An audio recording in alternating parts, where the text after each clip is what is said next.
mean, it has really been a pretty cool ride. I've learned a ton of stuff.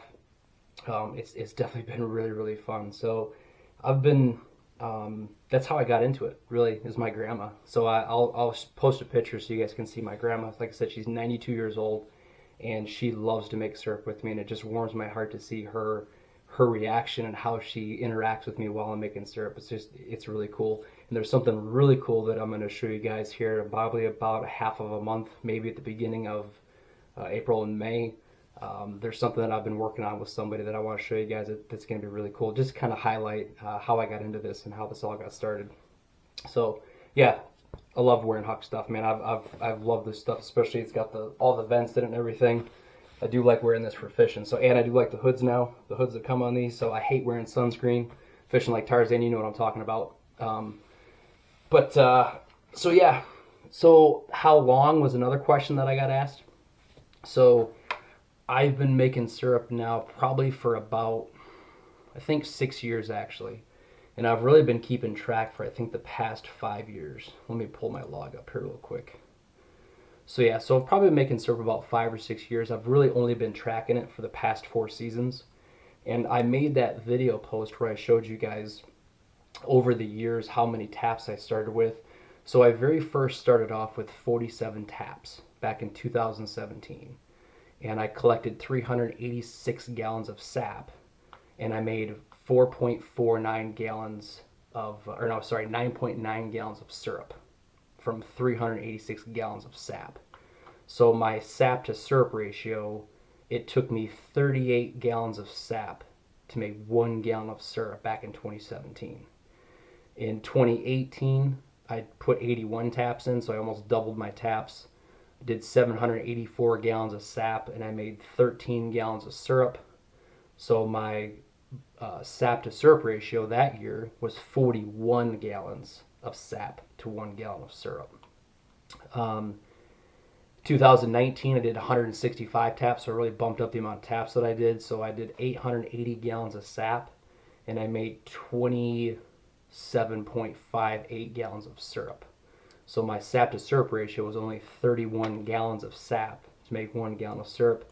Now this year, the season was, it was a little bit longer. It was 5 days longer, but the sugar content was down.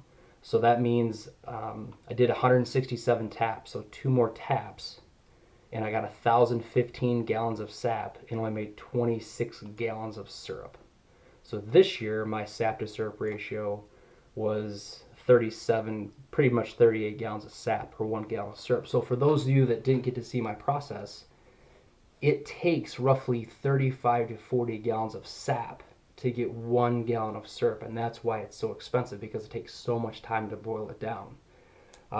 So that's just kind of a rundown of the years past, and I've got a spreadsheet. Like I think I showed you guys a spreadsheet, all the stuff I keep track of, so I know, the average high and low temperature, I know the sugar content, I know the barometric pressure, how many hours I've worked, how many hours I've boiled, how many gallons of sap I collected. I keep track of all that stuff.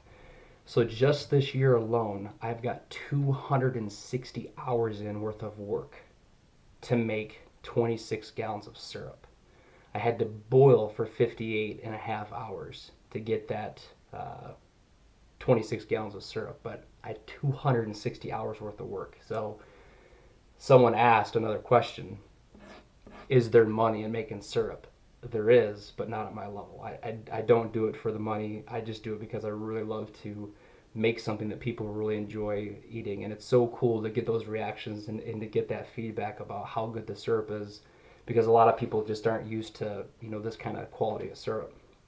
So, Cabin Girl, you said, did you buy or did I build my evaporator? So my very first evaporator was just a stainless steel pan that my uncle had welded up for me, and we cut the top out of a wood stove, and we actually set that pan inside the wood stove. I had that pan for about 3 years, and I finally got to the point where it's like, you know what, I'm just going to buy one, because it really became a struggle to actually, like to pull the syrup out. It was a hassle. It just was more work than what it was worth. My boil rate was only like 4.5 gallons an hour with that evaporator. So when I bought my new evaporator, from a family down in Indianapolis or in Indiana. It's from Sunrise Metal Shop. It's a Mennonite family or an Amish family. They do really, really good quality work.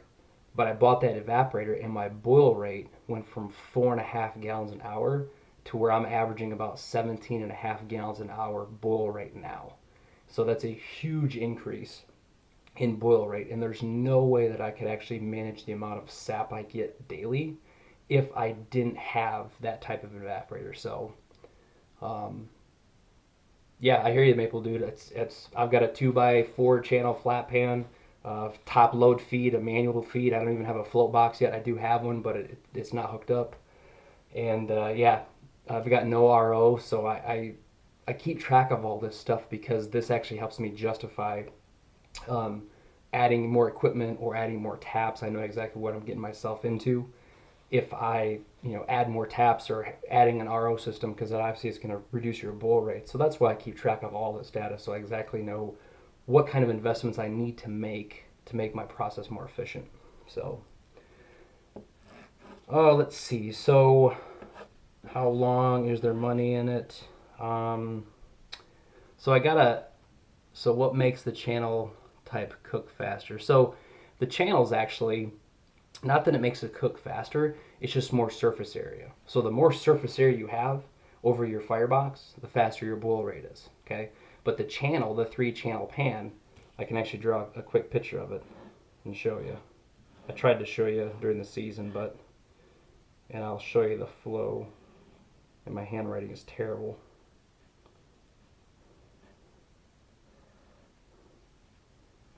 So this is a really bad sketch, but so here's the pan, let's say. Sorry, I'm not a drawer. So here's my pan. Here's the 3 channels. So I feed the syrup in here, or the sap in here. And as it boils, the difference in density pushes the sap through the system. And this is what's called a continuous flow. So I put it in here as raw sap, and then when it comes off here, this is where I draw it off. So the difference in density going from 2% sugar to 59 bricks, so you go from 2 bricks to 59 bricks, let's say, that change in density is what pushes it through this system. So if you stop feeding syrup or sap into right here, it'll actually start to just level itself out. So you have to have a constant flow of sap going through this system. And then I keep about, I think you and I talked about this, I keep about 1.5 to 1.75 inches, max 2 inches of sap in my pan or syrup in my pan at one time. Because the deeper the syrup or the deeper the sap, the harder it is to keep a boil. Because the pan is actually not down inside of the firebox. A drop flue pan has these, flues that drop down into, so you've got more surface area. So you've got fire on all these different sides of this triangle, or you've got raised flues that go up into the pan. So having a drop flue or a raised flue pan, I'm not sure how much of a difference there is. Maybe the Maple Dude knows if there's a difference in boil rate going from a raised flue to a drop flue. But it does increase your surface contact, your surface area, so you can get a much faster boil rate. So there's actually a pan that fits inside my firebox that's a drop flue pan. And just from going from a normal flat pan to the drop flue pan, I think the boil rate on my evaporator, again, my evaporator is only rated to boil at 12 gallons an hour, but I boil at 18 because of my blower fan, and I burn pallets. My pan is rated for 10 to 12 gallons an hour, but if I